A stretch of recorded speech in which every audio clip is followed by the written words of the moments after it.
Good morning to you all. I am Dr. Annu Bhai Soni, again with you to continue the discussion on the various dimension, various provisions of the confession under the Indian Evidence Act. During our last meeting, we were talking about the meaning of the confession, what is the confession, how it is different from the admission, and under what sections of the Indian Evidence Act this concept has been nicely interpreted. पिछली जो हमारी चर्चा हुई थी समस्वीकृति क्या है और समस्वीकृति का क्या अर्थ है, इस स्वीकृति से किस प्रकार से थोड़ा सा अलग है, आज हम उसी चर्चा को आगे बढ़ा रहे हैं। जैसा हमने पिछली बार आपको बताया था कि समस्वीकृति कितने प्रकार की होती है। यदि पिछले वीडियो को आप नहीं देख पाए हैं तो ऊपर में आई बटन है, उसे दबाएं और इससे संबंधित और भी वीडियोस के बारे में यदि आपकी रुचि है तो नीचे डिस्क्रिप्शन बॉक्स पर उसके लिंक उपलब्ध हैं, उससे आप इसका लाभ उठा सकते हैं। तो समस्वीकृति कितने प्रकार की होती है, what are the types of the confession, it is also important. तो इसके दो प्रकार हैं सर। Number one, the judicial confession, and another one, the second is extrajudicial confession. Hindi में कहते हैं इसको एक न्यायिक समस्वीकृति और दूसरा है न्यायिकेतर समस्वीकृति। मतलब एक प्रकार से आप उसको कहिए कि न्यायालय से बाहर की गई समस्वीकृति या गैर न्यायिक समस्वीकृति या बाहर में की गई समस्वीकृति जो न्यायिक अधिकारियों के सामने नहीं की गई। ये दो समस्वीकृतियां जो है आज की चर्चा का विषय है। चलिए पहले शुरू करते हैं, न्यायिक समस्वीकृति क्या है, what is the judicial confession. Judicial confession का मतलब होता है साधारण अर्थों में जो न्यायिक दंडाधिकारी के सामने जिस समस्वीकृति को अभियुक्त ने किया है, मोटे तौर पर हम उसे न्यायिक समस्वीकृति कहते हैं। लेकिन इसके भी दो भाग हैं। कैसे दो भाग? देखिए, एक स्थिति होती है जबकि न्यायालय के समक्ष, जिस न्यायालय को क्षेत्राधिकार है उस मामले को सुनने का, उस न्यायालय के समक्ष जब अभियुक्त का विचारण प्रारंभ हो गया है ना? थोड़ा गौर फरमाएंगे इसे। When the trial is started before the competent court against the accused, जब किसी विचारण न्यायालय के सामने, यानी ऐसा न्यायालय जिसे उस अभियुक्त के मामले को विचारण करने की जो शक्ति रखता है, क्षेत्राधिकार रखता है, जिसको जुरिस्डिक्शन है, क्रिमिनल जुरिस्डिक्शन है, ऐसा न्यायालय जिसे अभियुक्त के खिलाफ मामले को सुनने का अधिकार है और वो मामला अभियुक्त का न्यायालय के समक्ष विचारण के लिए प्रस्तुत हो गया है, ट्रायल इज स्टार्टेड,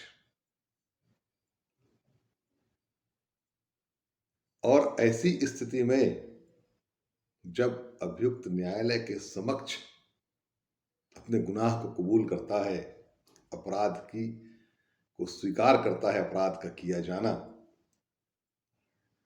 तो उसे हम न्यायिक समस्वीकृति कहते हैं, है ना? क्या कहते हैं उसे?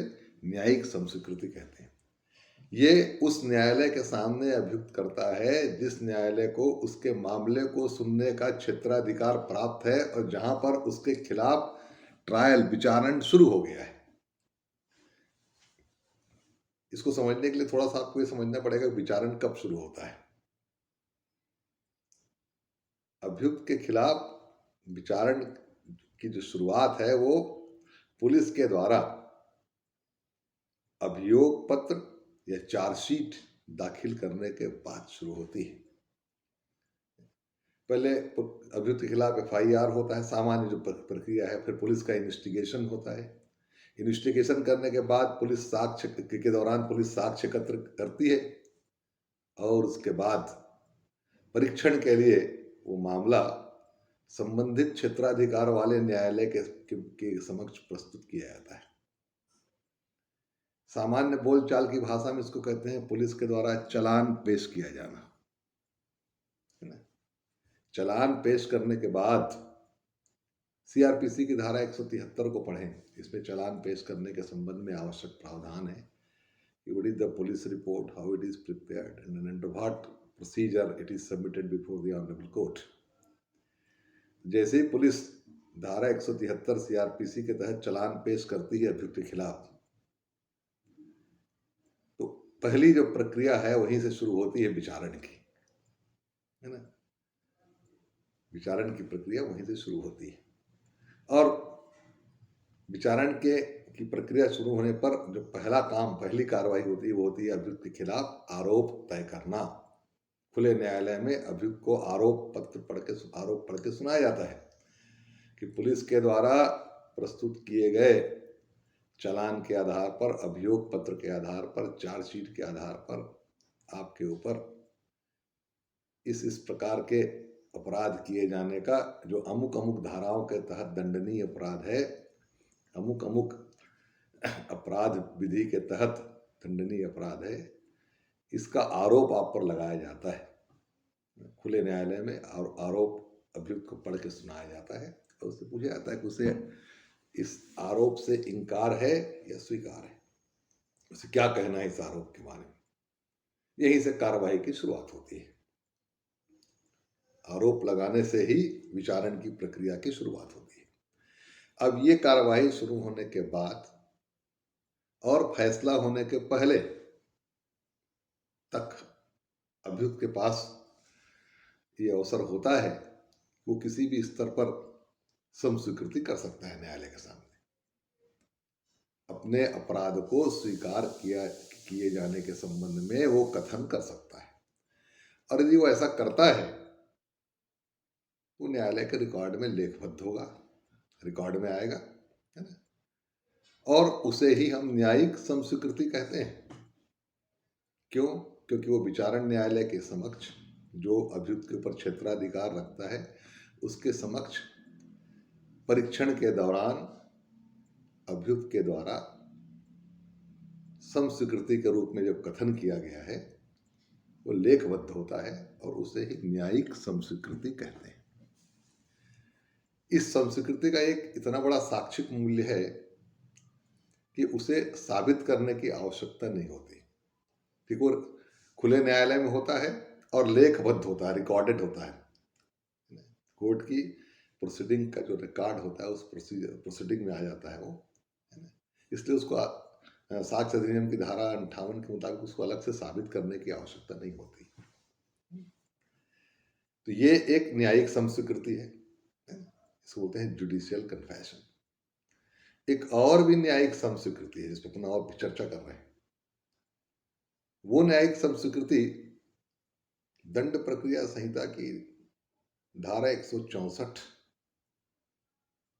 और धारा 281 के प्रावधानों का पालन करते हुए वो समस्वीकृति लेखबद्ध की जाती है। लेकिन ये समस्वीकृति न्यायिक समस्वीकृति से किस प्रकार भिन्न है?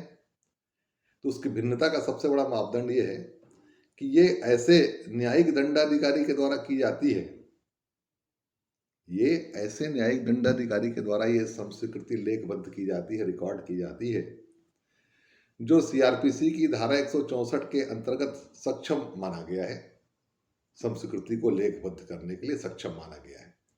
और दूसरी बात, ये विचारण के शुरू होने के पहले होती है। देखिए, दोनों में जो मूल फर्क है वो ये है कि एक न्यायिक समस्वीकृति, इसकी हम पहले चर्चा कर चुके, वो विचारण के दौरान होती है। जब अभियुक्त के खिलाफ क्रिमिनल कोर्ट में जो उसके ऊपर क्षेत्राधिकार रखता है, जब वहां पर उसके खिलाफ विचारण शुरू हो गया, trial is started, and during the trial if the accused has made confession, then it is a judicial confession. ये कन्फेशन कैसा है? ये भी जुडिशियल कन्फेशन है, क्योंकि ये भी जुडिशियल मजिस्ट्रेट के द्वारा या under section 164 of the CrPC के तहत जो सक्षम कॉम्पिटेंट मजिस्ट्रेट है उसके द्वारा रिकॉर्ड किया जाता है। ये भी जुडिशियल कन्फेशन है। लेकिन इसमें और उसमें फर्क क्या है कि दो फर्क है। नंबर एक, ये तो विचारण के पूर्व हो जाता है, विचारण शुरू नहीं होगा, तब विचारण शुरू हो गया तो फिर क्षेत्राधिकार वाले न्यायालय के समक्ष अभियुक्त चला गया। लेकिन विचारण के शुरू होने के पहले अन्वेषण के दौरान या जुडिशियल रिमांड पर है तो जेल में, या पुलिस रिमांड पे है तो पुलिस की कस्टडी में, है ना, यदि अभियुक्त कन्फेशन करता है, संस्वीकृति करता है विचारण के पहले, चालान पेश होने के पहले, तो ऐसे कन्फेशन को यदि सीआरपीसी की धारा 164 के प्रावधानों के अंतर्गत और धारा 281 के प्रावधानों के अंतर्गत यदि किसी सक्षम मजिस्ट्रेट ने यदि इसे लेखबद्ध किया है, रिकॉर्ड किया है, तो ऐसा कन्फेशन भी जुडिशियल कन्फेशन माना जाता है। मतलब we have two type of the judicial confession, one which is recorded by the trial court after the commencing of the trial, और दूसरा जिसे किसी सक्षम मजिस्ट्रेट के द्वारा, अभी बताएंगे कि सक्षम मजिस्ट्रेट उसमें कौन है, दूसरा विचारण के पूर्व, विचारण शुरू नहीं हुआ है, trial is not begin, before the commencement of the trial if the confession is recorded by the competent magistrate as per the provisions of the section 164 of the CRPC, it is also treated as a judicial confession. ये भी न्यायिक संस्वीकृति ही मानी जाती है जो दंड प्रक्रिया संहिता की धारा 164 के तहत सक्षम मजिस्ट्रेट के द्वारा विचारण के पहले रिकॉर्ड की गई है, लेखबद्ध की गई है। अब इसमें देखें कि साहब विचारण के पहले किस प्रकार से संस्वीकृति होती है। मान लीजिए कोई अभियुक्त है जिसके खिलाफ जांच चल रही है, जिसके खिलाफ जांच चल रही है, और यदि वो जांच के दौरान यदि कन्फेशन करना चाहता है, संस्वीकृति करना चाहता है, तो बेहतर होगा कि उसे किसी न्यायिक दंडाधिकारी के सामने या सीआरपीसी की धारा 164 के तहत जिसे सक्षम मजिस्ट्रेट माना गया है संस्वीकृति रिकॉर्ड करने के लिए, उसके सामने पेश किया जाए, है ना। और जब इस प्रक्रिया का पालन करते हुए अभियुक्त की संस्वीकृति लेखबद्ध की जाती है, रिकॉर्ड की जाती है, तो इसे भी जुडिशियल कन्फेशन कहते हैं। ये विचारण के पूर्व होता है। इसे एक्स्ट्रा जुडिशियल कन्फेशन मत कहिए। क्यों? क्योंकि एक्स्ट्रा जुडिशियल कन्फेशन कहने का मतलब होगा कि न्यायालय के बाहर की गई संस्वीकृति। जब 164 दंड प्रक्रिया संहिता के अंतर्गत संस्वीकृति होती है तो उसे भी हम न्यायिक संस्वीकृति कहते हैं, क्योंकि एक मजिस्ट्रेट के सामने की जाती है और मजिस्ट्रेट को न्यायिक शक्तियां प्राप्त होती है, इसलिए वो एक्स्ट्रा जुडिशियल कन्फेशन नहीं है, जुडिशियल कन्फेशन है, लेकिन वो विचारण के पूर्व होती है। ठीक। अब सवाल उठता है कि सेक्शन 164 सीआरपीसी में क्या प्रोविजन है। तो धारा 164 दंड प्रक्रिया संहिता को पढ़ें तो उसकी मूल बातें आपको इस तरह से समझ में आएंगी। उसमें साफ साफ कहा गया है कि एक न्यायिक दंडाधिकारी या एक महानगरी दंडाधिकारी, देखिए, या तो महानगरी मेट्रोपॉलिटन मजिस्ट्रेट और जुडिशियल मजिस्ट्रेट, चाहे जुडिशियल मजिस्ट्रेट फर्स्ट क्लास हो चाहे सेकंड क्लास हो, उसे संस्वीकृति को लेखबद्ध करने के लिए सक्षम माना गया है, भले ही वो अभियुक्त के ऊपर क्षेत्राधिकार रखता हो चाहे ना रखता हो। क्षेत्राधिकार रखने वाला है तो ठीक ही है, लेकिन यदि क्षेत्राधिकार नहीं रखता है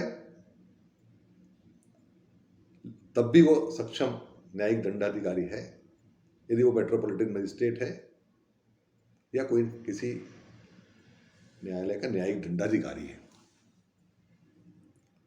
कार्यपालक दंडाधिकारियों को ये शक्तियां प्राप्त नहीं है कि वो संस्वीकृति को रिकॉर्ड करें। ये शक्ति 164 सीआरपीसी के तहत केवल और केवल जुडिशियल मजिस्ट्रेट को दी गई है। तो थोड़ा सा ये भी फर्क समझे कि जुडिशियल मजिस्ट्रेट और एग्जीक्यूटिव मजिस्ट्रेट में क्या अंतर है। तो आप जानते ही हैं उसको कि कार्यपालक दंडाधिकारी को जो शक्तियां हैं वो भी सीआरपीसी के तहत मिलती है, लेकिन वो प्रशासनिक अधिकारी होते हैं सामान्य तौर से, न्यायिक अधिकारी नहीं होते। प्रशासनिक अधिकारियों को कानून एवं व्यवस्था बनाए रखने के लिए, शांति व्यवस्था बनाए रखने, to maintain the peace and tranquillity, to maintain the law and order, दंडाधिकारी शक्तियां दी जाती है। जैसे कलेक्टर को डिस्ट्रिक्ट मजिस्ट्रेट कहा जाता है, क्योंकि कानून एवं व्यवस्था को बनाए रखने के लिए सर्वोच्च, जिले का सर्वोच्च दंडाधिकारी है। वो उसकी और भी शक्तियां हैं जिसके तहत वो कानून एवं व्यवस्था को ये करता है। एसडीएम को पावर है एग्जीक्यूटिव मजिस्ट्रेट के, एडिशनल डिस्ट्रिक्ट मजिस्ट्रेट को भी पावर दिए जाते हैं, तहसीलदारों को भी पावर दिए जाते हैं एग्जीक्यूटिव मजिस्ट्रेट के, या जिसे राज्य सरकार इस संबंध में है ना शक्ति देती है कार्यपालक दंडाधिकारियों की, वो सारे प्रशासनिक अधिकारी कार्यपालक दंडाधिकारी कहलाते हैं। लेकिन वो न्यायिक दंडाधिकारी नहीं है, क्योंकि देखिए न्यायिक दंडाधिकारी का कार्य वहां पे शुरू होता है जहां पर कार्यपालक दंडाधिकारी का कार्य खत्म होता है।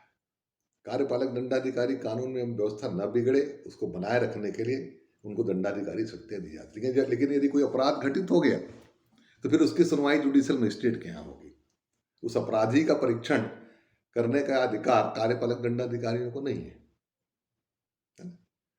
वो कानून एवं व्यवस्था बनाए रखने के लिए किसी को निरुद्ध कर सकते हैं, उसे जमानत मांग सकते हैं। देखेंगे आप 151 में, 109 में, 107 में, 116 में, 145 सीआरपीसी में तमाम अधिकार कार्यपालक दंडाधिकारी को दिए गए हैं कि शांति एवं व्यवस्था बनाए रखने के लिए वो जमानत मांग सकते हैं, प्रतिभूति मांग सकते हैं, कार्यवाही कर सकते हैं, है ना, निरुद्ध करने की प्रतिबंधात्मक कार्यवाही कर सकते हैं, है ना। लेकिन यदि अपराध किसी ने कर दिया, अपराध घटित हो गया, तो फिर अपराधी का परीक्षण करने का कार्य जुडिशियल मजिस्ट्रेट के अदालत में होता है। तो धारा 164 सीआरपीसी में जुडिशियल मजिस्ट्रेट को और मेट्रोपॉलिटन मजिस्ट्रेट को, जुडिशियल मजिस्ट्रेट ही माने जाते हैं, उन्हें ही कन्फेशन रिकॉर्ड करने की शक्ति दी गई है। कार्यपालक दंडाधिकारियों को कन्फेशन रिकॉर्ड करने की शक्ति नहीं है। किसी ऐसे पुलिस अधिकारी को भी कन्फेशन रिकॉर्ड करने की शक्ति नहीं है जिसे कुछ समय के लिए कार्यपालक दंडाधिकारी की शक्तियां दी गई है। कभी कभी किसी पुलिस अधिकारी को कुछ विशेष प्रयोजन से कार्यपालक दंडाधिकारी की शक्तियां राज्य शासन को दी जाती है, लेकिन ऐसे पुलिस अधिकारी को भी कन्फेशन रिकॉर्ड करने का अधिकार नहीं है। कुल मिलाकर कहें तो जिन्हें भी कार्यपालक दंडाधिकारी की शक्तियां दी गई हैं, चाहे वो प्रशासनिक अधिकारी हो चाहे पुलिस अधिकारी हो, उन्हें धारा 164 के अंतर्गत किसी अभियुक्त की संस्वीकृति लेखबद्ध करने का अधिकार नहीं है। ठीक, ये तो बात हुई क्लियर। अब इसके बाद उसकी प्रक्रिया में कहा गया है कि जब भी कोई अभियुक्त इस प्रकार से संस्वीकृति करने के लिए किसी भी सक्षम मजिस्ट्रेट के सामने, जो 164 के अंतर्गत या तो मेट्रोपॉलिटन मजिस्ट्रेट है या कोई जुडिशियल मजिस्ट्रेट है, भले उसे क्षेत्राधिकार उस अभियुक्त के ऊपर हो या ना हो, यदि उसके सामने लाया जाता है तो सबसे पहले वो जो है अभियुक्त को ये बताएगा कि भाई आप संस्वीकृति करने के लिए बाध्य नहीं है, you are not bound to make confession. आप जो हैं संस्वीकृति करने के लिए किसी भी तरह से बाध्य नहीं है, और यदि आप संस्वीकृति करते हैं तो ये आपके खिलाफ साक्ष्य में उपयोग में लाया जाएगा। संस्वीकृति जो है वो जो है साक्ष्य में आपके खिलाफ, against you, it will be admissible against you in evidence, ये उसको बताया जाएगा। उसके बाद जो मजिस्ट्रेट है उसे ये भी देखना है कि अभियुक्त स्वेच्छा से संस्वीकृति करने के लिए तैयार है कि नहीं है, क्योंकि कन्फेशन का एक जो बेसिक प्रिंसिपल है वो ये है, अभी अपन उस पर आगे और भी चर्चा करेंगे, कि उसे हर हालत में स्वेच्छापूर्ण होना चाहिए। किसी भी प्रकार का दबाव, प्रलोभन, धमकी, यदि इससे कोई संस्कृति प्रभावित है तो अपन उसको दूषित मानते हैं। वो संस्कृति किसी काम की नहीं। संस्कृति का मूलभूत सिद्धांत है कि उसे स्वेच्छा से होना चाहिए, बिना किसी दबाव के होना चाहिए, तभी वो किसी काम का है। तो इसी प्रिंसिपल को ध्यान में रखते हुए कहा, ये 164 के अंतर्गत न्यायिक दंडाधिकारियों को ये दायित्व दिया गया है कि कन्फेशन रिकॉर्ड करने से पहले वो हर हालत में इस बात की तस्दीक करें, इस बात से संतुष्ट हों कि अभियुक्त जो है उसके ऊपर किसी प्रकार का कोई दबाव नहीं है, हर प्रकार की दबाव से, हर प्रकार के अनुचित प्रभाव से वो मुक्त है ना, और स्वेच्छा से संस्वीकृति करने के लिए हाजिर हुआ है। ठीक है, तब वो संस्वीकृति उसके शब्दों में रिकॉर्ड की जाएगी, उसको पढ़ के सुनाया जाएगा, और 281 के जो अभियुक्त के परीक्षण को लेखबद्ध करने की जो प्रक्रिया सीआरपीसी में, उस प्रक्रिया का पालन करते हुए उस संस्वीकृति पर उसके हस्ताक्षर लिए जाएंगे, और उसके नीचे जो संबंधित मजिस्ट्रेट है, जो जुडिशियल मजिस्ट्रेट जिसने संस्कृति को लेखबद्ध किया है, वो अपना एक ज्ञापन लिखेगा, एक मेमोरेंडम लिखेगा कि मैंने संस्कृति रिकॉर्ड करने से पहले अभियुक्त को ये बताया था कि वह संस्कृति करने के लिए बाध्य नहीं है, और यदि वो ऐसा करता है तो वह उसके विरुद्ध साक्ष्य में उपयोग में लाया जाएगा, और मैं स्वयं इस बात से पूरी तरह संतुष्ट हूं कि अभियुक्त बिना किसी दबाव के स्वेच्छा से संस्वीकृति कर रहा है। उसे संस्वीकृति जिस शब्दों में उसने बताया, कथन किया, उन्हीं शब्दों में उसको रिकॉर्ड किया गया है, उसको पढ़ करके सुनाया गया है, और उसके हस्ताक्षर लिए गए। ये ज्ञापन जो है मजिस्ट्रेट नीचे लिखेगा। ठीक है, और इस प्रक्रिया का पूरी तरह से पालन करने के बाद जो संस्वीकृति लेखबद्ध होकर के सामने आएगी, उसको भी अपन जुडिशियल कन्फेशन कहते हैं, वो भी एक न्यायिक संस्वीकृति है। दोनों में एक अंतर और है, पहले वाले न्यायिक संस्वीकृति में और इसमें, कि जो पहले वाली जो न्यायिक संस्वीकृति है, चूंकि वो ऐसे न्यायालय के समक्ष होती है जहां जो अभियुक्त के ऊपर क्षेत्राधिकार रखता है और जहां पर विचारण शुरू हो गया है, जहां पर ट्रायल शुरू हो गया है, तो ऐसी संस्वीकृति को साबित करने की आवश्यकता नहीं होती, क्योंकि वो रिकॉर्डेड होती है, लेखबद्ध होती है। धारा 58 साक्ष्य अधिनियम के, उसको साबित करने की आवश्यकता नहीं है। लेकिन ये जो जुडिशियल कन्फेशन है, जो 164 में रिकॉर्ड होती है ना, और ऐसे मजिस्ट्रेट के द्वारा रिकॉर्ड होती है, जो हो सकता है उस पर क्षेत्राधिकार रखने वाला हो सकता है ना हो, नहीं होने के चांसेस ज्यादा रहते हैं, क्योंकि विचारण के पूर्व का मामला होता है ना। तो ऐसा जो जुडिशियल कन्फेशन है, इसको साबित करने की आवश्यकता होती है, इसको साबित करने की आवश्यकता होती है, और उसको जिस प्रकार से साबित करना होगा न्यायालय में, उसमें उसकी प्रक्रिया है, उसमें उसको साबित करना होता है। लेकिन जो पहले प्रकार की जुडिशियल कन्फेशन है, उसको साबित करने की आवश्यकता नहीं होती है ना। तो इसमें हमने ये बातें देखी कि एक जुडिशियल कन्फेशन जो विचारण के दौरान होती है, उस न्यायालय के सामने होती है जिस न्यायालय को अभियुक्त के ऊपर क्षेत्राधिकार है ना, और विचारण के दौरान होती है, विचारण शुरू होने के पश्चात। ठीक, इसे साबित करने की आवश्यकता नहीं होती। और ये वाली जो जुडिशियल कन्फेशन है, वो 164 सीआरपीसी के तहत सक्षम मजिस्ट्रेट के द्वारा रिकॉर्ड की जाती है, लेकिन इसे साबित करने की आवश्यकता होती है ना।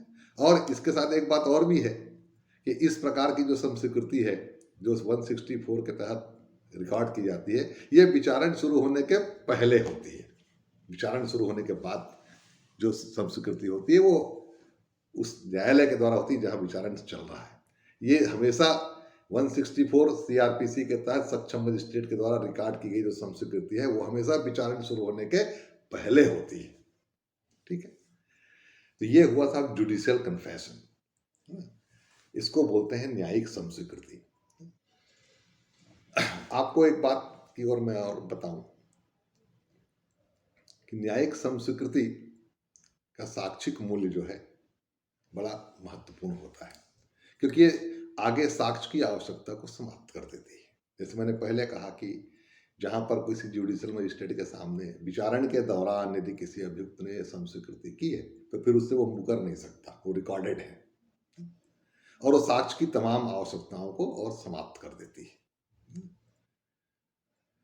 अब अपन चलें न्यायिकेतर संस्वीकृति, इसको बोलते हैं एक्स्ट्रा जुडिशियल कन्फेशन। न्यायालय के बाहर की गई संस्वीकृतियां या ऐसी संस्वीकृतियां जो मजिस्ट्रेट के सामने नहीं की गई हैं, है ना? या तो न्यायालय के बाहर मतलब जो विचारण शुरू नहीं हुआ है तब की गई हैं, और किसी सक्षम मजिस्ट्रेट जो 164 के अंतर्गत है उसके सामने नहीं की गई। तो जितनी और बाकी तमाम प्रकार की संस्वीकृतियां हैं जो प्राइवेट व्यक्ति के सामने की जाती हैं, है ना, ये सारी संस्वीकृतियां न्यायिकेतर संस्वीकृति कहलाती है, एक्स्ट्रा जुडिशियल कन्फेशन कहलाती है। इसमें पुलिस अधिकारियों के समक्ष की ये संस्वीकृति भी शामिल है। ठीक है,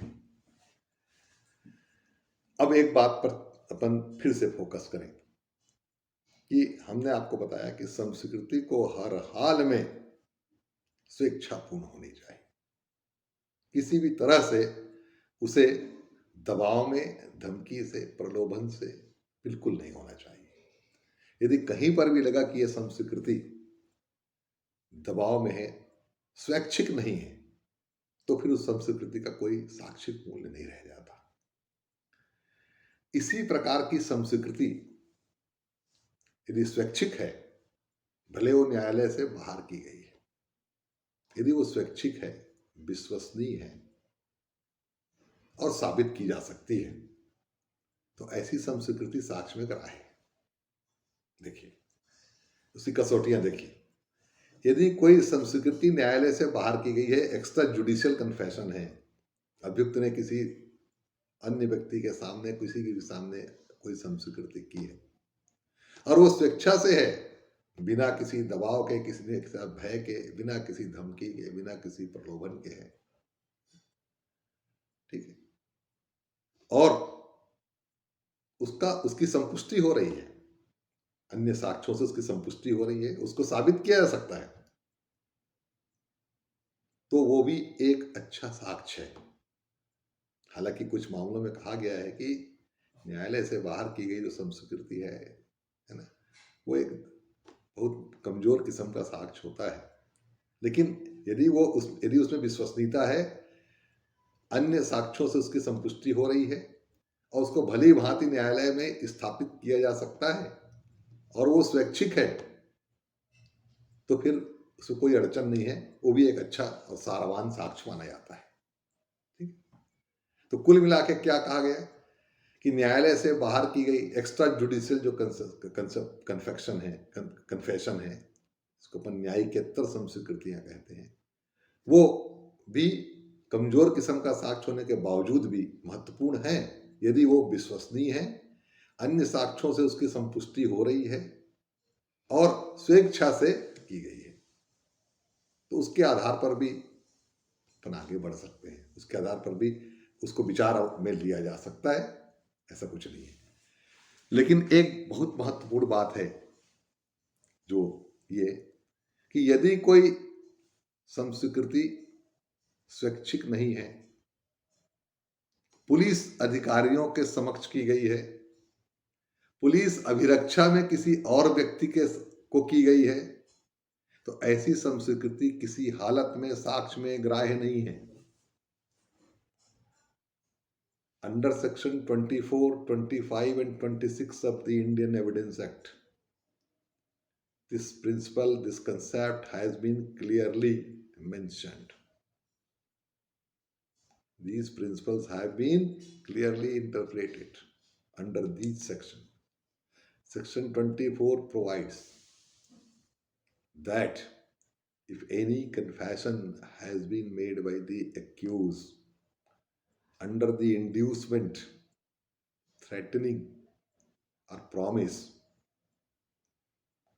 by the person in authority, and the accused was in belief that by such type of the confession he will get certain type of the advantage,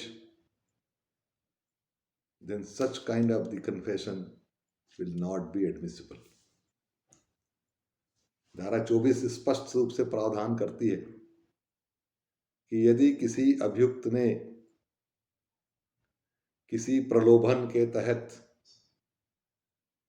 किसी प्रॉमिस के तहत, किसी प्रलोभन के तहत, किसी बहकावे में आकर के, under any kind of the inducement और अंडर द प्रेशर और अंडर द थ्रेट, किसी दबाव या किसी धमकी के तहत, जो कि किसी प्राधिकारवान व्यक्ति के द्वारा दी गई है, the inducement, threatening and the promise given by person in authority and under such influence, if the accused has confessed, the accused has made confession under the belief, इस विश्वास पर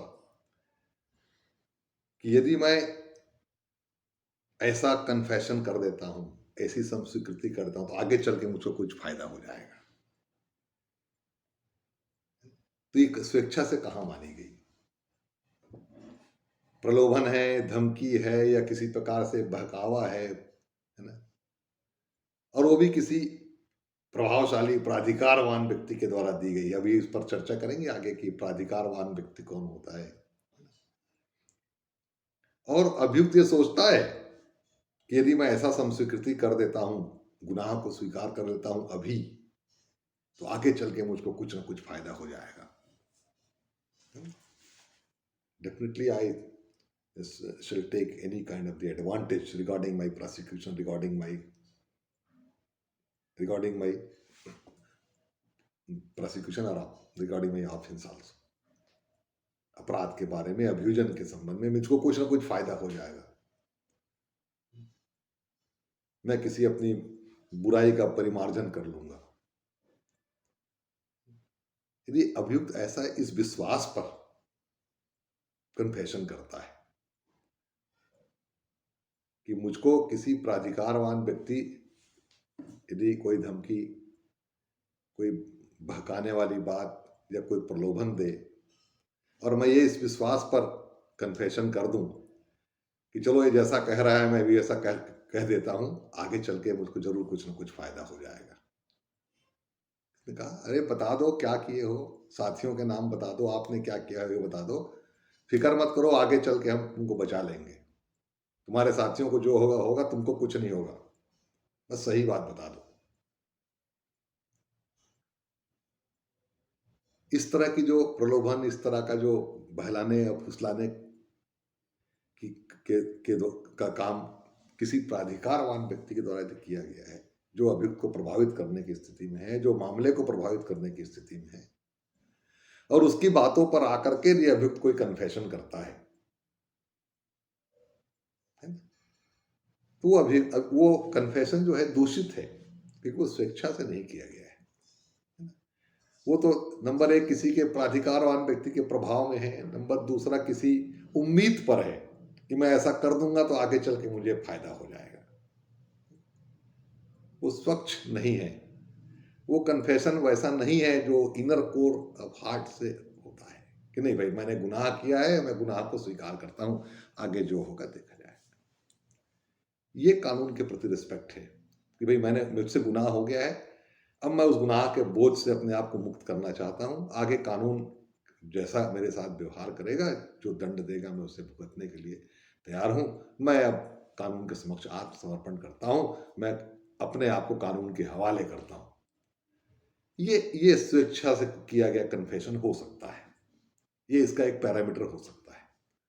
लेकिन किसी के बहलाने फुसलाने में आकर के या किसी के कुछ उम्मीद बंधाने पर कि चलो तुम अभी बता दो, फिर तुम्हारे साथ कुछ नहीं होगा, या तुम्हारे साथ होगा जो बहुत कम होगा, तुम चिंता मत करो, छूट जाओगे, तुम अपने साथियों का नाम बताओ, उनको जो होगा होगा, तुमको कुछ नहीं होगा, या तुम बता दो वरना तुम्हारा क्या अंजाम होगा, इस टाइप की जो बातें हैं, और इन बातों के प्रभाव में आकर के यदि किसी अभियुक्त ने कोई कन्फेशन किया है, तो वो कन्फेशन दूषित है, इसी को धारा 24 में कहा गया है कि उत्प्रेरणा, इंड्यूसमेंट, धमकी, थ्रेटनिंग या किसी प्रॉमिस के तहत जो किसी प्राधिकारवान व्यक्ति, पर्सन इन अथॉरिटी के द्वारा दी गई है और अभियुक्त इस पर विश्वास करके इस विश्वास पर एक कन्फेशन करता है कि आगे चल के मुझे कोई ना कोई फायदा हो जाएगा, तो ये कन्फेशन जो है दूषित है ना।